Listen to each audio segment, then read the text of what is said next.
Chers frères et sœurs, bonjour. Je viens de terminer la traduction d'une interview de Monseigneur Vigano, archevêque pour le journal Life Site News, et j'ai pu noter que ce que je vous annonce dans mes vidéos depuis plusieurs mois, semble se confirmer par certains propos de Monseigneur Vigano. Récemment, Arnaud Dumouche m'a demandé par email d'enlever de ma chaîne YouTube une vidéo du père Horowitz, dans laquelle le père relève qu'Arnaud Dumouche a dit que l'enfer ne serait pas éternel, ce qui est hérétique. Alors, ayant refusé d'enlever cette vidéo de ma chaîne, Arnaud Dumouche a décidé de se venger de moi, de mon apostolat, ce qui est très lâche d'ailleurs, et signé de Satan lui-même, que j'avais d'ailleurs entendu me dire juste avant « je vais t'attaquer ». Et il l'a fait. Arnaud Dumouche devrait humblement accepter que plusieurs prêtres dénoncent ces diverses hérésies afin que les âmes ne se perdent pas. Le père Horowitz a dit clairement que ceux qui écoutent Arnaud Dumouche peuvent se retrouver en enfer et que ses enseignements et ses vidéos en particulier sont truffés d'hérésies. L'abbé Pagès a même dit dans une vidéo qu'Arnaud Dumouche mérite la même condamnation que l'hérétique Wycliffe, condamné en 1368. Il s'agissait d'une vidéo intitulée « Arnaud Dumouche ou le salut facile ». Chers frères et sœurs, Life Site News a vraiment exprimé toute sa gratitude envers Monseigneur Vigano pour cette interview éclairante, vous allez voir, et très encourageante. Et moi, je lui exprime aussi toute ma gratitude parce qu'elle donne beaucoup de lumière. Mea et ultio et ego retribuam in tempore in quo labetur perseorum, juxta ex dies perditionis et talese festina sorceorum. Deutéronome chapitre 32, verset 35. À moi la vengeance et la rétribution pour le temps où leur pied trébuchera, car il est proche le jour de leur ruine, leur destin se précipite. Alors, frères et sœurs, il s'agit d'une interview entre Monseigneur Vigano et le docteur Mike Hixon, qui est titulaire d'un doctorat de l'université de Hanovre en Allemagne, après avoir rédigé en Suisse sa thèse de doctorat sur l'histoire des intellectuels suisses. Première question du docteur Mike Hixon. Que signifie la grande réinitialisation, le grand reset? Monseigneur Vigano. La grande réinitialisation est une expression inventée il y a quelques années par l'élite maçonnique qui domine le monde. Il s'agit d'une sorte de révolution globale décidée par cette élite afin de réinitialiser l'ensemble du tissu social en imposant aux masses une série de changements destinés à préparer le règne de l'Antéchrist, qu'il serait difficile, en l'absence d'événements calamiteux, de faire adopter démocratiquement avec leur consentement. Les idéaux d'un monde meilleur, du respect de l'environnement, de la fraternité entre les peuples et de l'inclusivité ne sont qu'une manière hypocrite et trompeuse de livrer cette révolution et de la revêtir d'une prétendue noblesse d'intention qui cache en pratique les véritables fins de l'élite. De leur propre aveu, rien ne sera plus comme avant. Question du docteur Mike Hixon. Qui sont les personnes clés derrière la grande réinitialisation? Que savons-nous de leurs convictions personnelles? Monseigneur Vigano, l'élite qui promeut la grande réinitialisation est composée des principales organisations mondiales, du Forum économique mondial de Klaus Schwab à l'ONU, de la commission trilatérale groupe Bilderberg, avec le soutien de leurs serviteurs dans les gouvernements, la haute finance, les multinationales et les médias. Ce processus se poursuit depuis des siècles sous l'impulsion des grandes dynasties du capital, telles que les Rothschild et les Rockefeller, qui s'ingèrent lourdement dans la politique des nations grâce à leur richesse incommensurable. La matrice est essentiellement maçonnique, tant dans les principes qu'ils expriment que dans la haine qu'ils manifestent envers la religion, et plus encore envers notre Seigneur Jésus-Christ. Si nous considérons les demandes promues par les partisans de la grande remise à zéro, nous pouvons les faire remonter à la triade de la Révolution française et de la franc-maçonnerie, liberté, égalité et fraternité. Tout catholique, instruit par le magistère des pontifes romains, sait quelle subversion infernale ces principes impliquent. La liberté signifie la rébellion contre la souveraineté de Dieu et sa sainte loi. L'égalité place tous les hommes au même niveau, le plus bas, en niant les différences et l'individualité de chacun, et surtout en annulant la distinction fondamentale entre ceux qui reconnaissent le Christ comme le seul Dieu et Seigneur et ceux qui le rejettent. Et enfin, la fraternité cherche à établir une société dans laquelle les hommes peuvent être frères, sans aucune référence à la paternité divine de Dieu ou à l'appartenance à la famille des rachetés dans le Christ.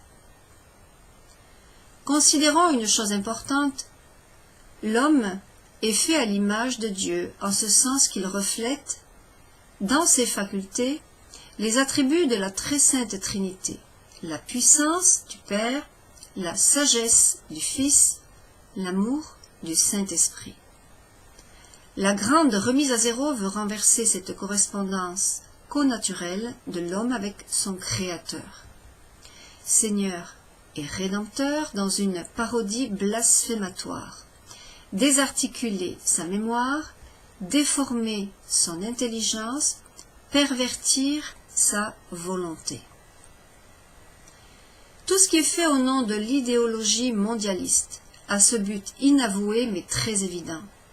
Nous ne devons plus nous souvenir de notre passé et de notre histoire.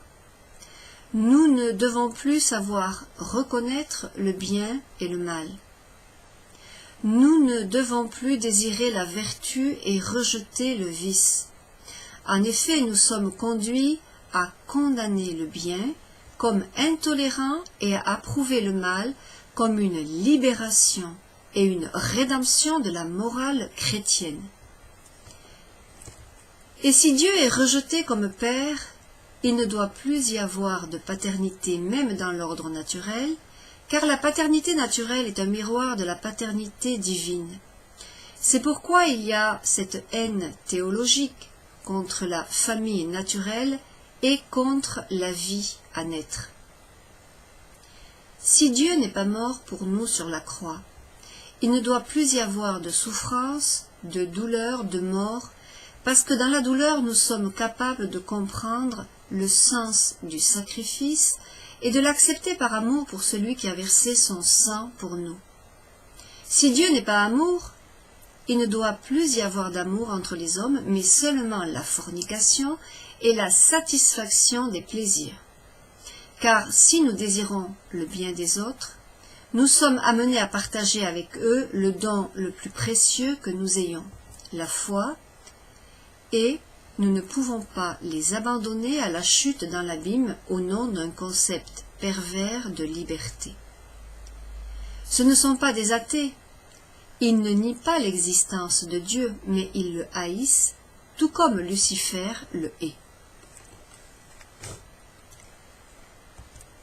Troisième question posée au docteur Mike Hixon. Est-ce une bataille entre le bien et le mal, à votre avis? Monseigneur Vigano, la grande remise à zéro n'est pas seulement la dernière étape avant l'instauration du règne de l'Antéchrist, mais elle a acquis toutes les connotations d'une véritable religion, empruntant son langage, créant des cérémonies, nommant ses propres prêtres. Le caractère rituel de la pandémie actuelle est évident, surtout dans la manière dont on a voulu donner au vaccin une valeur sacramentelle, au point de recourir à des prêtres et à des évêques, et même au pape lui-même pour le promouvoir, jusqu'à prêcher qu'il est indispensable pour le salut, en l'identifiant comme un devoir moral pour chaque croyant. Ainsi, en interdisant le saint sacrifice au vrai Dieu et en bannissant l'administration des vrais sacrements, la nouvelle religion Covid s'est imposée avec de nouveaux rituels hygiéniques et de nouveaux sacrements de santé. La foi du disciple du coronavirus dans le récit médiatique est la parodie grotesque de l'acte de foi exigé du catholique, à la différence que les dogmes de la religion de la santé, auxquels on exige un assentiment inconditionnel, sont totalement irrationnels, déraisonnables et illogiques. Il n'y a pas une adhésion à une vérité qui transcende la raison, mais plutôt à un dogme qui la contredit, montrant que, comme toutes les fausses religions, le Covid franchit la limite de la superstition.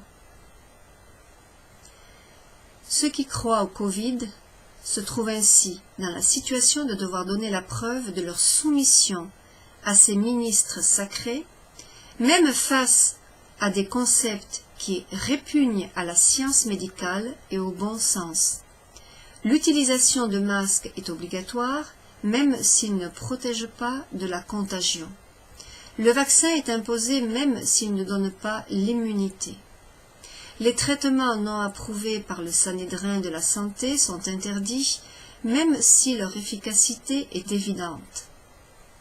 Et il faut ajouter, plus l'ordre donné est absurde, plus le disciple a le sentiment d'être membre de la secte, précisément par le fait d'obéir. Il est déconcertant que ceux qui abdiquent aujourd'hui de la raison face aux proclamations des virologues pontifes se déclarent rationalistes et partisans convaincus de la science contre toutes sortes de fidéisme dogmatique. D'autre part, quand on ne croit pas en Dieu, on finit par croire à n'importe quoi. Dr Mike Hixon. 4e question. Si l'on considère que le Forum économique mondial soutient les forces politiques de confinement mises en œuvre à la suite du virus corona, et qu'il en loue même les avantages pour la purification de l'air, il semble que la crise corona corresponde très bien à leur plan et qu'elle soit un outil utile pour leur grand reset. Voyez-vous des liens entre le Forum économique mondial et les gestionnaires de la crise corona? Monseigneur Vigano, je crois avoir été l'un des premiers évêques à dénoncer le lien intrinsèque entre la pseudo-pandémie et les intentions du grand reset.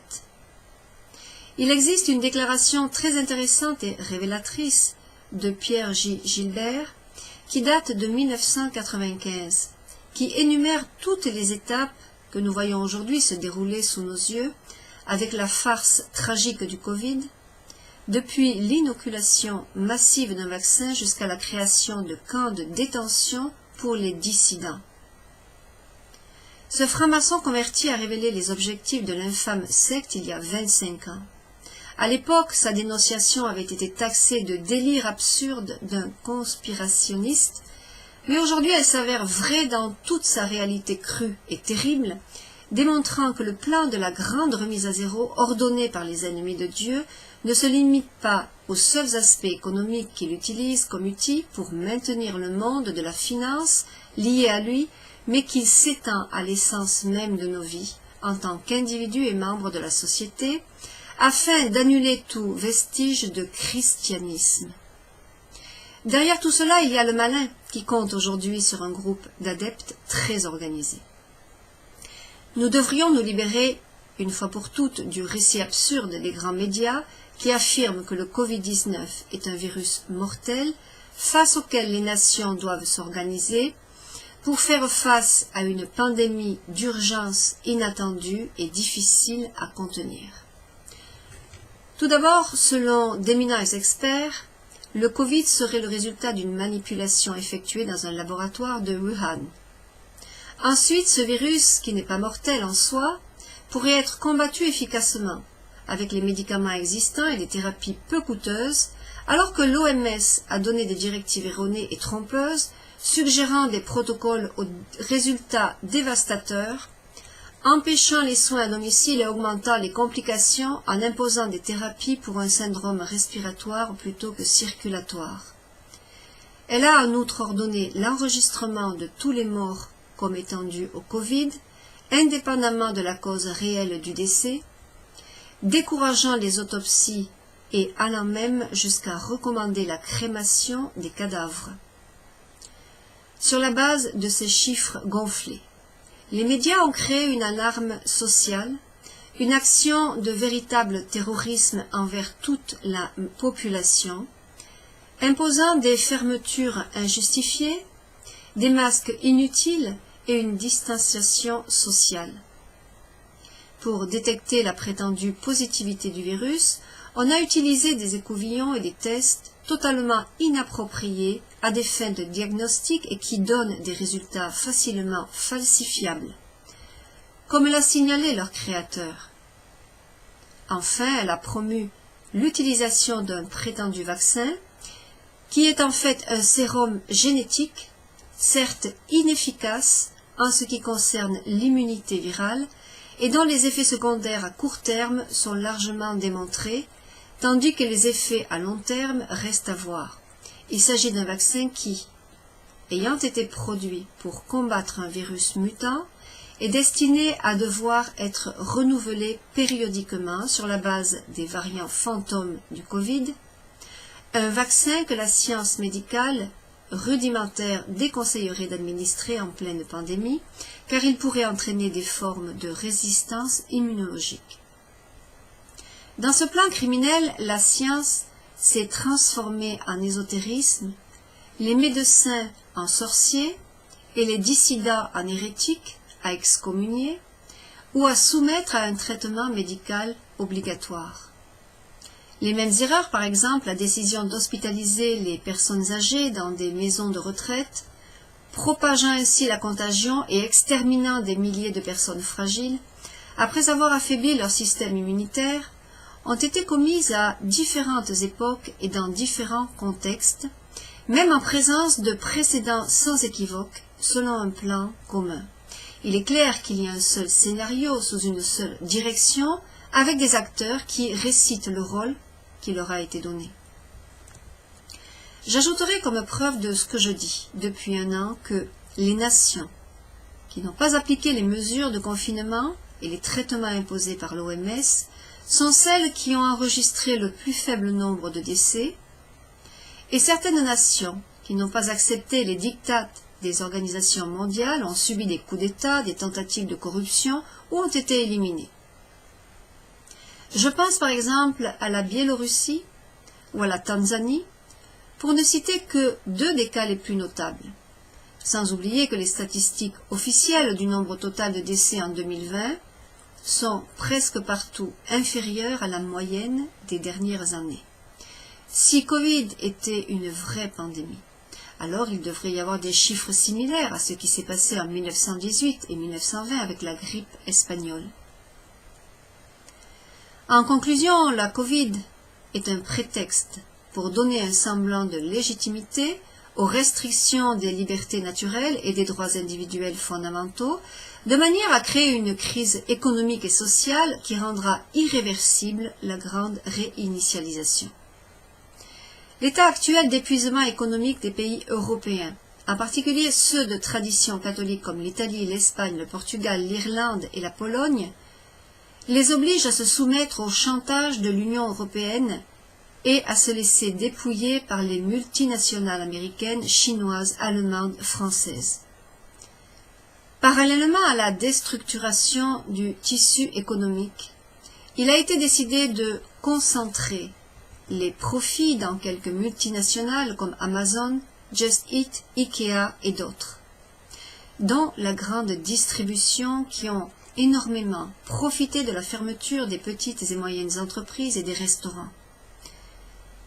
Sans parler des bénéfices des entreprises pharmaceutiques, derrière lesquelles se trouvent des fonds d'investissement dirigés entre autres par Microsoft, Amazon et Facebook. Un autre secteur qui a énormément profité du confinement est celui de la pornographie. La multinationale Mindjick a augmenté son chiffre d'affaires en contribuant à la corruption de millions de jeunes et d'adultes contraints de rester à la maison par l'urgence pandémique, au moyen d'offres promotionnelles et d'abonnements gratuits, grâce auxquels le nombre de ses clients a énormément augmenté et par conséquent le prix des publicités tierces. Il faut savoir que ce site reçoit plus de trafic en ligne qu'Amazon, Twitter et Facebook avec 3,5 milliards de visiteurs par mois. Comme on peut le constater, la pandémie offre une précieuse opportunité à ceux qui cultivent les vices et les perversions des masses pour mieux les manipuler. Cinquième question du Dr Mike Hickson. Plus concrètement, il s'avère que l'Occident a imité une politique de confinement qui a d'abord été utilisée par la Chine, un pays totalitaire. Cela ne nous montre-t-il pas à quel point nous, Occidentaux, sommes déjà influencés par la Chine? Comment expliquer autrement que l'Occident imite les méthodes chinoises? Monseigneur Vigano? La dictature communiste chinoise est certainement l'un des protagonistes de la farce tragique de la pandémie. Il y a le soupçon concret qu'elle a produit le virus et la certitude qu'elle l'a diffusé à l'étranger, en interdisant les vols intérieurs mais en autorisant les vols internationaux. La Chine profite certainement aussi de la crise économique, dans le sillage de laquelle les groupes financiers chinois acquièrent des infrastructures, des entreprises stratégiques, des hôtels et des biens immobiliers prestigieux, à commencer par l'Italie. Pékin est conscient que la mise en place du nouvel ordre mondial, obtenu via le Grand Reset, impliquera une communisation de l'idéologie libérale et il en profite pour étendre son pouvoir dans le monde, également grâce aux 5e colonnes qu'il finance dans différentes nations. C'est exactement ce qu'Edward Luttwak a dénoncé ces derniers jours en affirmant que les ministres et sous-secrétaires italiens sont à la solde de la Chine. Dr Mike Hickson, 6e question. Vous avez été l'une des premières voix à nous avertir que le virus corona était utilisé à des fins politiques.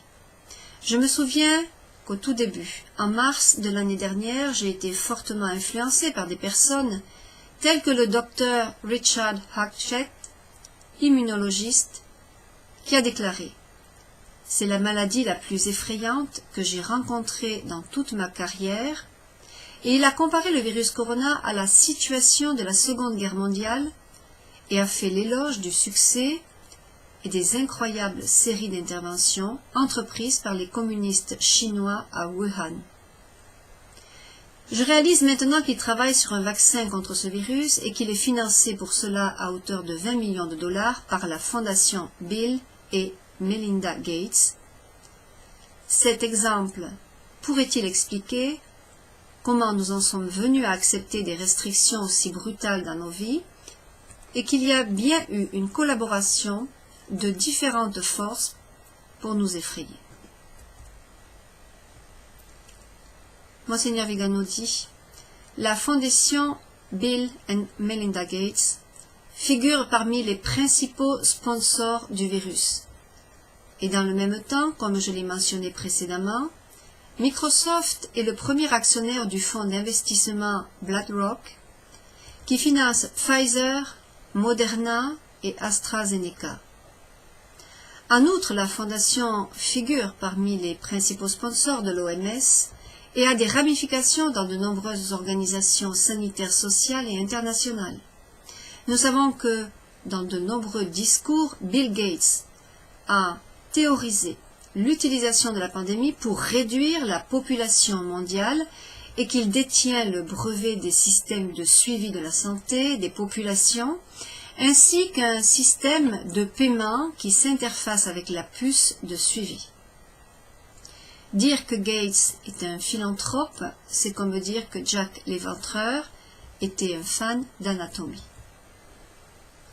Je rappelle, confirmant le conflit d'intérêts des institutions internationales vis-à-vis de leurs sponsors, que Bill Gates et George Soros ont donné environ 1,4 million d'euros au Conseil de l'Europe entre 2004 et 2013 et environ 690 000 euros entre 2006 et 2014, opérant une véritable privatisation des organisations internationales et ce qui est pire des droits de l'homme, comme le dénonce l'avocat français Gregor Püpping, directeur du Centre européen pour le droit et la justice. Le but de Bill Gates, Soros et autres magnats engagés dans l'agenda mondialiste est la décimation de la population mondiale, l'asservissement des masses et la concentration du pouvoir et de la finance entre les mains de quelques criminels qui visent la domination du monde et la préparation de la venue de l'Antéchrist. Face à ce plan infernal, l'instrumentalisation du virus Covid-19 pour imposer des vaccins qui rendent des milliards de personnes malades chroniques est parfaitement cohérente avec leurs revendications et avec la complicité malheureuse de leaders religieux et politiques du monde entier, dont Jorge Mario Bergoglio qui, comme on le sait, a trahi les catholiques chinois avec l'accord de Pékin, livrant les laïcs et la hiérarchie aux mains de la secte schismatique, aux ordres du Parti communiste en échange de généreux financements. Septième question du Dr Mike Hickson. Vous avez récemment mentionné dans une interview que le secrétaire général des Nations Unies a récemment déclaré que le virus était utilisé pour supprimer la dissidence. Pouvez-vous nous en dire plus sur les propos du secrétaire général? Monseigneur Vigano. Les déclarations du secrétaire général des Nations Unies peuvent être comprises à la fois comme une accusation et comme un avertissement aux nations de ne pas procéder à la suppression de la dissidence, ainsi que comme une reconnaissance des intentions réelles de l'élite. Disons que cette déclaration confirme l'évidence des faits, surtout en ce qui concerne l'effort pour imposer le passeport vaccinal et avec lui la vaccination de masse ou la discrimination contre ceux qui n'acceptent pas d'être inoculés. Je n'exclus pas que cet aveu puisse également servir à apaiser les dissidents en leur faisant croire que l'ONU est étrangère au plan mondialiste. Huitième question du Dr Mike Hickson. Se pourrait-il que nous soyons déjà à un point où les élites mondiales, travaillant pour une réinitialisation globale, soient effectivement alignées sur la Chine, indépendamment de la domination dictatoriale de la Chine sur son peuple? Monseigneur Vigano, la dictature chinoise est le paradigme de ce qui attend le monde entier, si l'alliance entre libéraux et communistes est définitivement scellée. La Chine démontre que la dictature est la seule forme possible pour imposer le grand reset aux masses, reproduisant sous une forme adaptée à la situation actuelle ce que Mao Zedong a fait avec la grande révolution culturelle dans les années 1960. Néanmoins, je crois qu'à un certain moment, les objectifs du grand reset et les objectifs de la Chine ne coïncideront plus, surtout lorsqu'il s'agira d'abolir la dette des nations dont la Chine perçoit d'énormes intérêts. Elle se retrouverait du jour au lendemain privée d'un pouvoir économique sur les autres nations, auquel elle n'est pas prête à renoncer, à moins qu'une alternative tout aussi rentable du point de vue financier et politique ne soit proposée. Neuvième question du Dr Mike Hickson. Puisque nous avons imité les règles de confinement de la Chine, devons-nous nous attendre à ce que l'Occident soit également de plus en plus enclin à imiter la suppression par la Chine de la dissidence politique et des groupes religieux, en particulier les catholiques et en général les chrétiens? Monseigneur Vigano, il me semble clair, comme je viens de le dire, que le modèle de dictature actuellement en vigueur en Chine devra être appliqué également aux nations auxquelles on veut imposer le grand reset. La dissidence civile, politique et religieuse n'est ni envisagée ni tolérée, surtout lorsqu'elle démontre la conspiration grotesque du nouvel ordre mondial contre les peuples du monde, avec des arguments valables et des preuves évidentes. Les indices sont déjà présents depuis un certain temps en Occident et dans les nations libres. La censure impitoyable sur les médias sociaux, la soumission totale des médias grand public, le contrôle exaspéré de la vie des individus, le suivi des mouvements et enfin et surtout le soi-disant crédit social qui a déjà été adopté en Chine et que certains suggèrent d'utiliser également chez nous. Le crédit social est utilisé pour attribuer à chaque citoyen un score censé indiquer sa fiabilité aux yeux de l'État, sur la base des informations dont dispose le gouvernement à partir de l'analyse des big data, concernant la condition économique et sociale de ses citoyens. Il s'agit essentiellement d'une forme de surveillance de masse visant à classer les individus et les entreprises avec la possibilité d'exclure les individus et les organisations de la vie sociale dès lors qu'ils ne respectent pas les paramètres décidés par le gouvernement. Chaque citoyen est récompensé ou puni sur la base de son propre comportement.